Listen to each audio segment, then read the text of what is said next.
Dalam politik tidak hanya sebatas popularitas. Makanya saya katakan bahwa politik di Batang ini sangat dinamis dan sangat demokratis.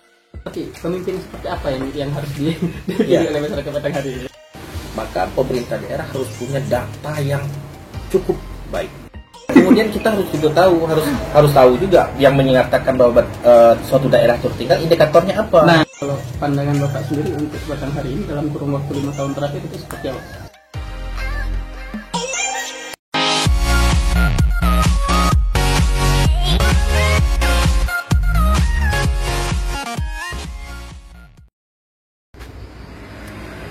Oke, apa kabar semuanya? Sehat selalu untuk seluruh masyarakat Kabupaten Batanghari. Saat ini saya sedang berada di rumah Bapak Jasa Sila yang merupakan salah satu akademisi dan juga pengamat politik di Kabupaten Batanghari. Kali ini kita akan bertemu beliau di rumah. Langsung mungkin saya sudah berada di depan rumahnya. Kita akan membahas terkait sosok pemimpin seperti apa yang harus dipilih oleh masyarakat Batanghari. Karena ini menyangkut pemerintahan Batanghari dalam waktu beberapa tahun ke depan. Mungkin kita langsung menemui Bapak Jasa Sila. Oke, rumahnya masih tertutup saat ini. Kita langsung ini gedor rumah ya. Oke. Ini Bapak dari mana, Pak?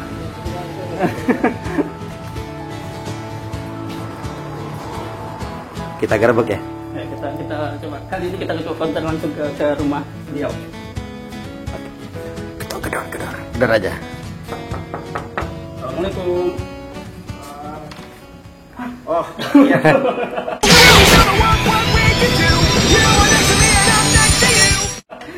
Apa kabar, Bro?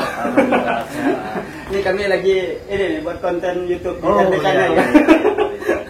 Mungkin Bapak sudah pernah nonton channel kami kan? Ya. Sudah nemui beberapa calon kepala daerah.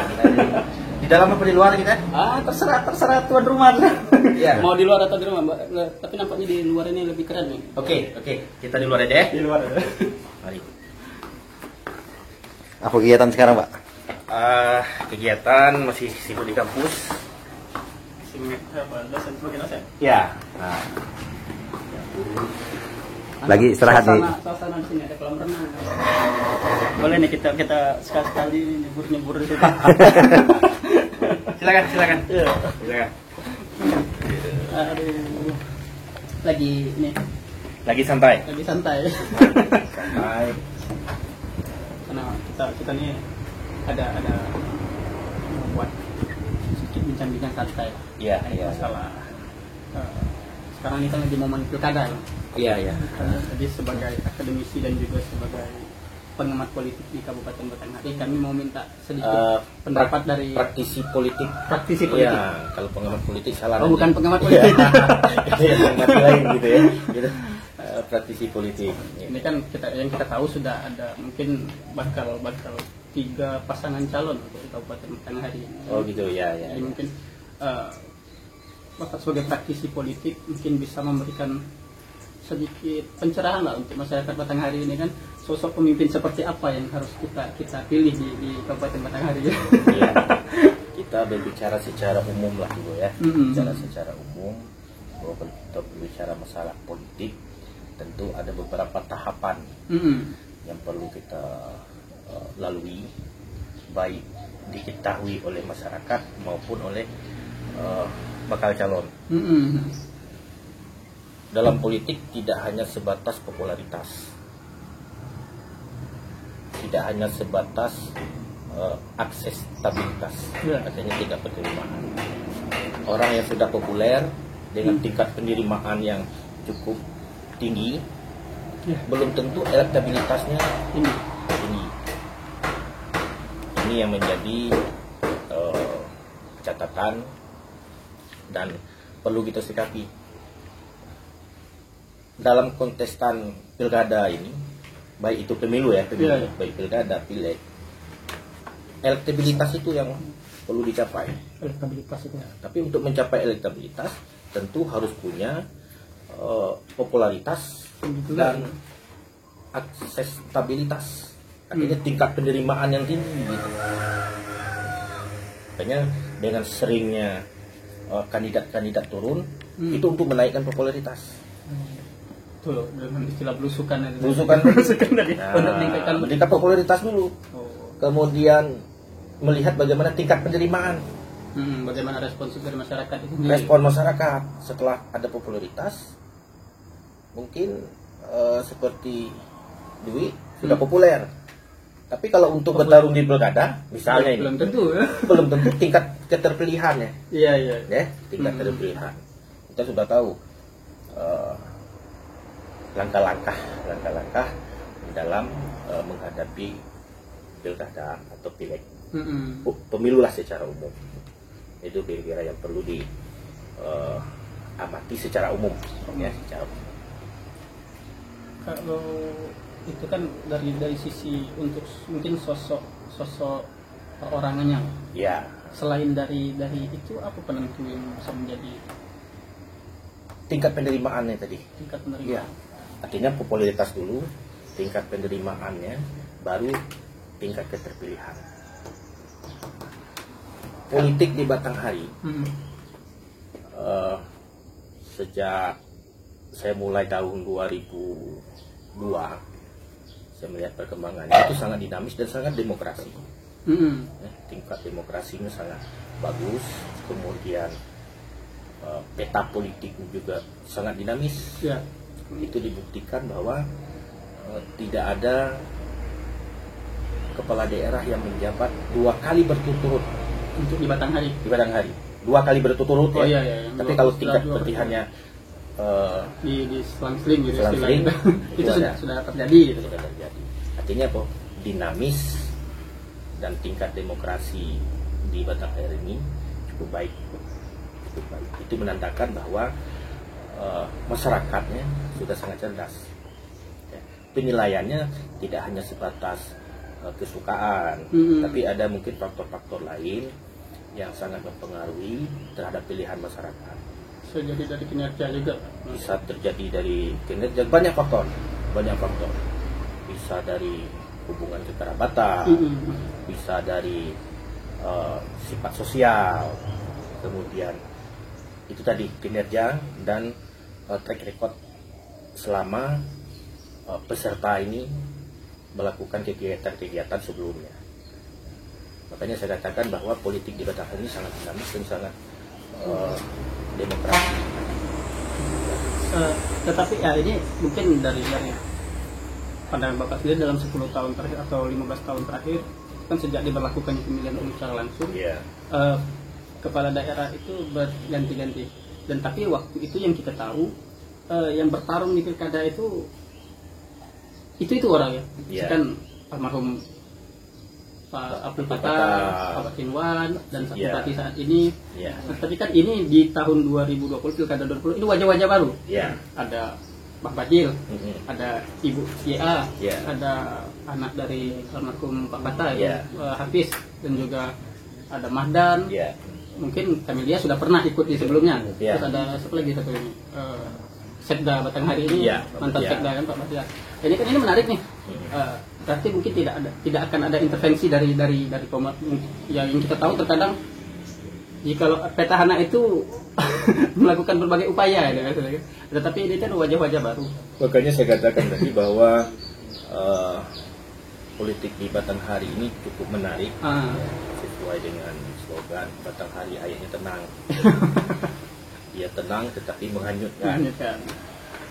Alhamdulillah selama pelaksanaan pilkada konflik pilkada secara langsung secara langsung sejak 2005 konflik yang terlalu mendasar itu belum pernah terjadi. Konflik terlalu mendasar sejak pilkada langsung 2005. Artinya bahwa dinamis politik di Batanghari ini sangat baik. Kembali kepada pencalonan yang sekarang ini, betul wajah-wajah baru, dan inilah yang kita tunggu. Bagaimana strategi kemudian, karena mereka punya peluang yang sama. Mereka punya peluang yang sama. Kemudian tingkat penerimaan kepada masyarakat kita lihat terakhir ini semuanya sama gitu. Tinggal bagaimana strategi untuk peningkatan elektabilitas. Kalau berbicara intervensi dan lain sebagainya, kalau sekarang dengan ketatnya aturan-aturan, saya tidak percaya bahwa kegiatan-kegiatan itu bisa diminimalkan. Dan kita mengharapkan bahwa pertarungan ini ya memang pertarungan yang sekali lagi yang kita harapkan bahwa bisa berlangsung secara demokratis dan tidak mencoreng daripada pilkada-pilkada yang sudah dilakukan di Batanghari. Dan kita mempunyai catatan yang cukup baik selama pelaksanaan pilkada.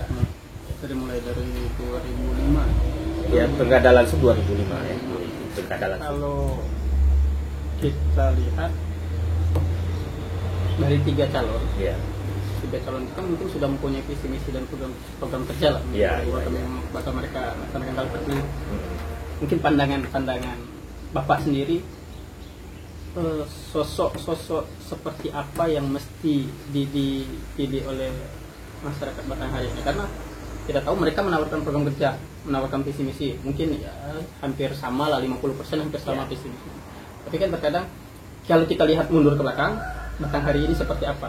Jadi ini kan untuk membawa Batanghari ke depan.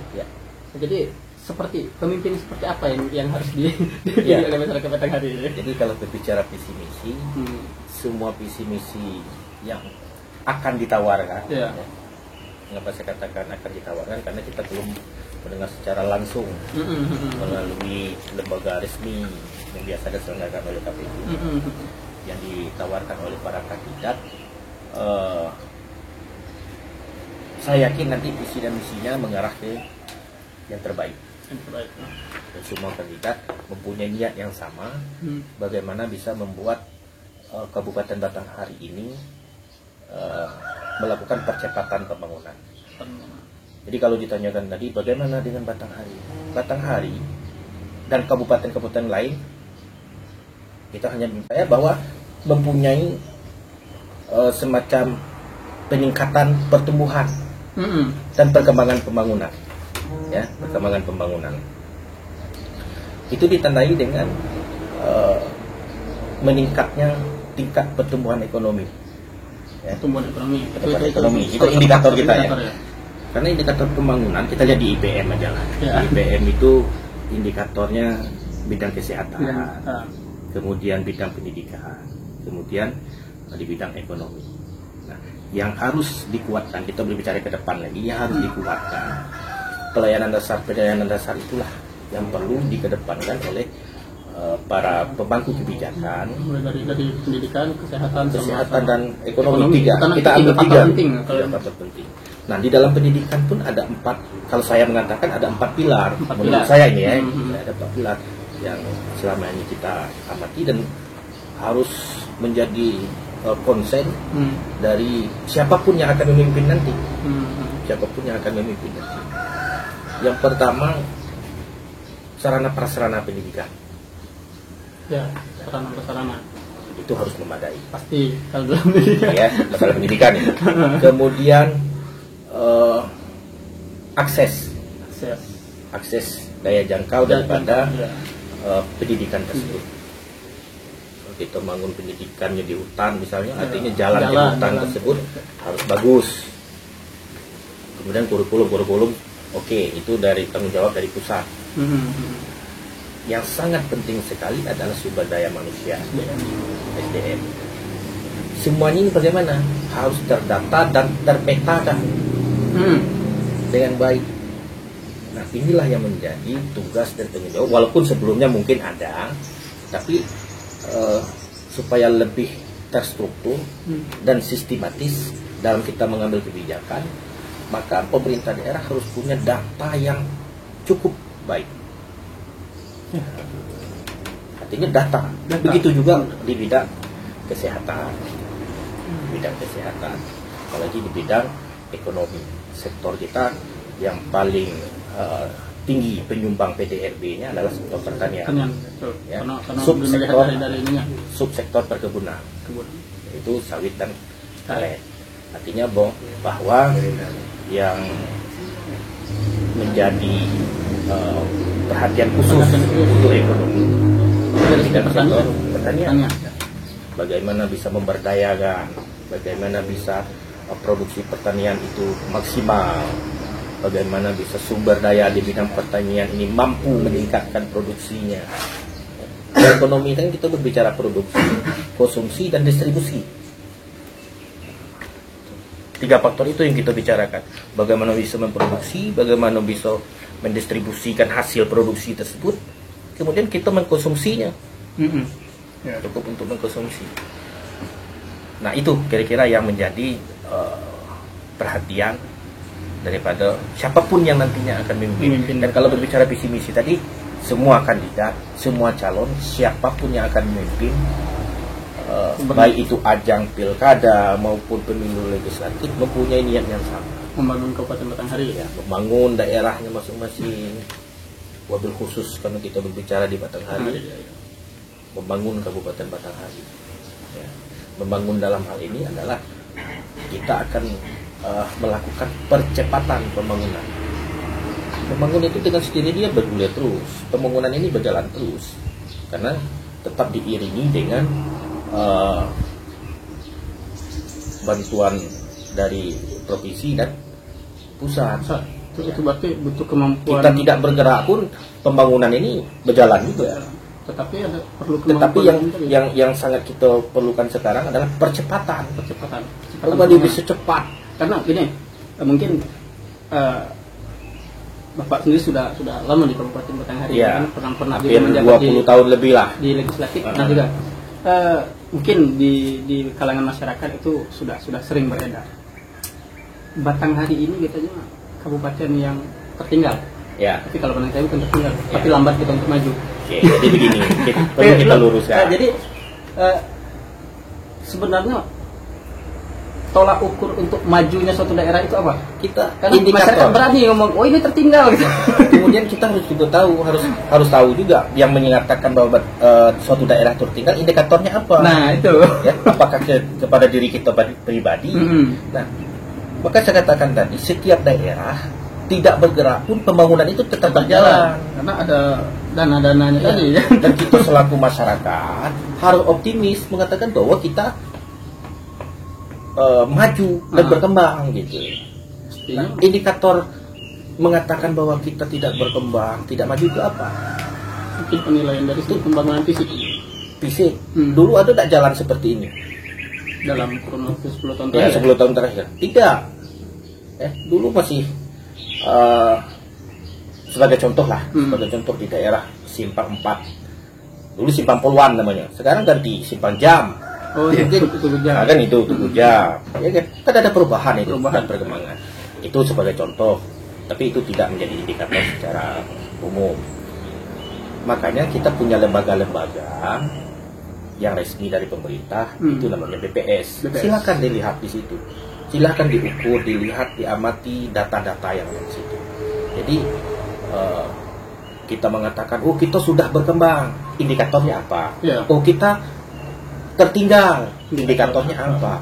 Jadi jangan kita berbicara merasa pesimis. Batanghari ini sudah berapa puluh tahun tertinggal. Batanghari adalah kabupaten tertua, itu rasa pesimis yang muncul. Bagaimana kita bisa optimis mengatakan bahwa Batanghari maju? Batanghari selama perkembangannya, ya, selama dari tahun ke tahun itu mengalami perkembangan. Nah, yang kita harapkan sekarang ini adalah percepatan. Yang biasanya kita berjalannya selangkah-selangkah, ini bisa tidak jalan cepat. Kalau kemarin itu jalannya cepat, bisa tidak kita berlari. Nah, ini yang harus menjadi perhatian bagi kita semua. Bukan hanya pemerintah menjawab terhadap pembangunan ini. Masyarakat pun juga harus berperan di situ.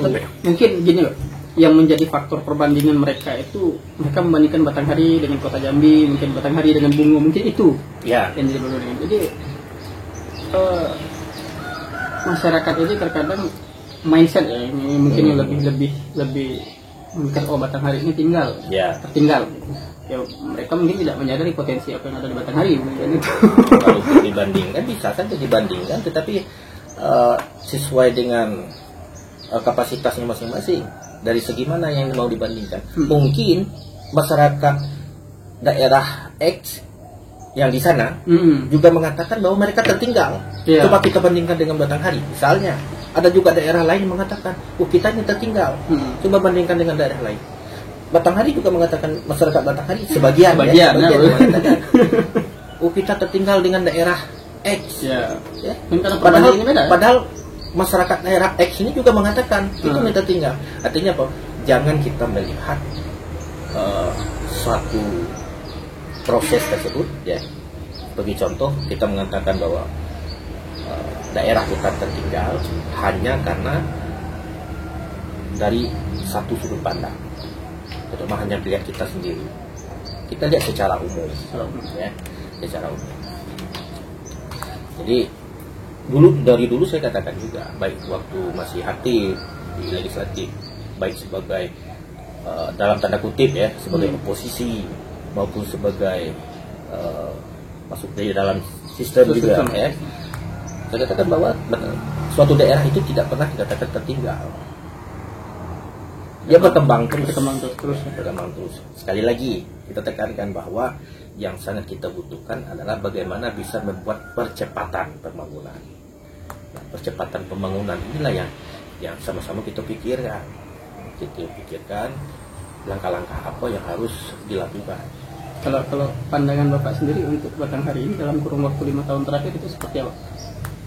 Cukup baik, ya, cukup baik. Hanya sasaran yang harus diperbaiki, ya, ada.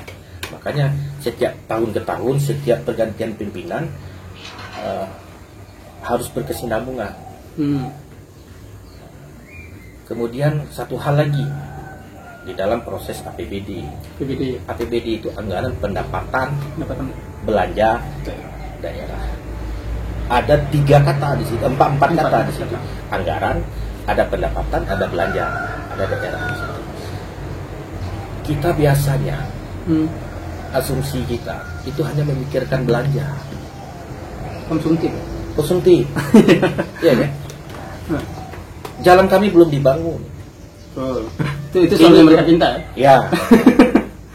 Ada tidak terpikirkan oleh kita bagaimana kita bisa mendapatkan pendapatan. Itu produktif. Ada tidak terpikirkan? Ya? Sumber pendapatan. Kalau dari dana transfer DAU DAK dari pemerintah pusat itu sudah jelas, aturannya sudah ada. Tapi artinya ini potensi asli daerah, bagaimana kita bisa meningkatkan? Bagaimana kita mengamankan PAD ini supaya meningkat? Supaya apa? Belanja kita juga bisa semakin besar. Berarti itu PR pada calon-calon pemimpin ini untuk meningkatkan PAD. Pemangku kebijakan baik di bidang politik maupun birokrasi, termasuk rekan-rekan di legislatif juga harus memikirkan itu. Karena yang kita tahu terkadang memang masyarakat ini lebih banyak meminta. Kita minta misalkan di suatu tempat butuh jalan, terus yang ini butuh apa? Tapi sementara mereka terkadang begitu jadi. Tahu lah kalau pola konsumtif kan seperti cuma tahu ngabisin. Jadi wajar masyarakat juga meminta karena perlu kita berikan pemahaman, ya, bahwa untuk membangun sesuatu itu butuh anggaran. Nah sekarang ini bagaimana kita bisa meningkatkan anggaran? Meningkatkan anggarannya, berarti itu PR calon pemimpin ke depan memaksimalkan PAD, ya, karena kalau yang dari bantuan pusat itu sudah belum merasa mengalir lah ya, tinggal bagaimana kemampuan pemimpin itu menjemput bola lah gitu. Nah hubungan dengan PAD ini dia garis lurus dengan perda yang dibuat. Artinya bahwa kalau perda yang dibuat ini jalan, artinya potensi daripada PAD banyak sedikit juga jalan. Kalau kita melihat untuk di Kabupaten Batanghari ya, yang kita tahu potensi mungkin lebih ke pertanian. Selain dari pertanian, kira-kira upaya apa yang mesti pemerintah lakukan kalau untuk meningkatkan PAD? Yang mungkin dapat dari sisi akademisi, ya. Mungkin bisa memberikan teori sedikit. Jadi begini, zaman sekarang kan zaman digital, termasuk yang kita lakukan sekarang di zaman digital. Artinya harus ada kreativitas. Ada pemikiran baru, ada ide baru. Gaya lama, idenya baru. Supaya apa? Supaya bisa meningkatkan nilai tambah. Yang biasanya kalau kita menjual hasil pertanian itu hasilnya cuma 2, dengan melakukan ide baru, kemudian melakukan kreativitas yang baik, itu bisa jadi 4. Nilai tambah inilah yang harus dikejarkan. Bagaimana bisa menambah daripada nilai tambah? Maka perhatian khusus, baik itu dari sektor teknologinya maupun sumber daya manusianya harus ditingkatkan. Harus dilihat. Maka konsen yang sangat penting dalam penanganan, terutama di bidang ekonomi ya, secara umum, diiringi dengan salah satu faktor produksinya ya teknologi. Di samping sumber daya manusia. Zaman sekarang kan kita harus mengikuti perkembangannya. Sekarang dulu orang buat sablon pakai cocok. Ya, pakai kuas. Sekarang 15 menit bisa ditunggu. Print. Artinya apa? Teknologi mengiringi. Nilai tambahnya semakin tinggi. Kalau dulu kita harus menunggu seminggu, ini bisa. Berarti mungkin itu sebagai contoh. Sisi pertanian, persintahan itu, Pak. Ya, artinya alat-alat pertanian. Kalau di kayak perikanan mungkin mesin apa yang biasanya ikan itu. Ya, pokoknya yang harus diiringi dengan kemajuan teknologi dan penyelesaian ya. Seimbang. Dan itu membutuhkan anggaran. Sekali lagi kita kembali kepada anggaran. Tidak bisa kembali ke anggaran. Nah, ketika anggaran, makanya kita mengharapkan pemikiran bahwa APBD itu hanya untuk belajar, juga harus dipikirkan untuk semua pihak ini. Juga harus dipikirkan bahwa pendapatan dan mana sumber pendapatan, ya, sumber pendapatan. Karena di dalam struktur APBD itu sudah jelas. Itu yang untuk di pendapatan itu yang berperan itu kebijakan, Pak. Kebijakan kembali lagi ke si nomor 1. Ya. Kebijakan seperti apa yang mereka buat? Di samping daripada sumber pendapatan yang sudah ada. Sudah ada. Yang bisa kita tingkatkan pendapatan yang di daerah ini ya PAD tadi. Yang bisa, maksudnya bisa di area untuk bermain ya, bermain meningkat, menurun dan lain sebagainya. Karena kalau APBD itu kan, kalau dulu Pak Bupati pernah menyampaikan APBD itu kan berbanding lurus dengan luas wilayah dan jumlah penduduk. Untuk dana transfer ya, itu dana transfer DAU, DAU. Yang DAK itu kan khusus. Nah, kalau itu oke lah. Maka saya katakan tidak bergerak pun misalnya suatu daerah, dalam tanda kutip daerah secara umum, pembangunan ini tetap berjalan. Sudah ada di aturannya. Sudah ada aturannya. Tapi bagaimana kita bisa mempercepatnya ini? Berarti dengan langkah-langkah. Perlu kemampuan lobby secara vertikal ya. Oh iya, harus. Karena kan terkadang pemerintah pusat itu sudah menyiapkan ini anggaran mungkin yang bakal disalurkan ke daerah. Itu harus. Kita jemput bola. Saya sering mengatakan bahwa politik itu adalah komunikasi. Itu komunikasi. Pemimpin harus mempunyai komunikasi yang bagus, yang baik dengan siapapun, ya. Politisi, terutama pemimpin, itu punya komunikasi dan diajarkan untuk berkomunikasi dengan baik. Diajarkan. Itu politisi? Iya, diajarkan. Kenapa? Mau tidak mau, pada saat adanya event pemilu, baik itu pileg maupun pilkada, politisi diajarkan untuk dekat dengan masyarakat. Dekat sosialisasi. Wajib. Ini yang harus belum lagi untuk yang di lobby partai itu kan komunikasi secara komunikasi. Apalagi kalau kepala daerah baik itu bupati, wali kota, gubernur, itu harus punya gaya komunikasi. Mungkin kalau gaya komunikasi para calonnya tidak perlu kita ragukan. Tidak perlu kita yakin. Sudah lobby partai itu kan sudah langsung ke pusat itu. Ya, kita yakin dengan ada munculnya ya dengan di belakang hari ini munculnya beberapa calon yang akan bertarung, bakal calon yang akan bertarung dan insya Allah akan menjadi calon nantinya pada tanggal 4 September dan penetapannya tanggal 8 September tersebut kalau tidak salah. Mereka punya kemampuan, semua punya kemampuan baik, kemampuan berkomunikasi, kemudian silaturahmi dan lain sebagainya, dan punya kemampuan juga untuk memimpin dari semua kandidat.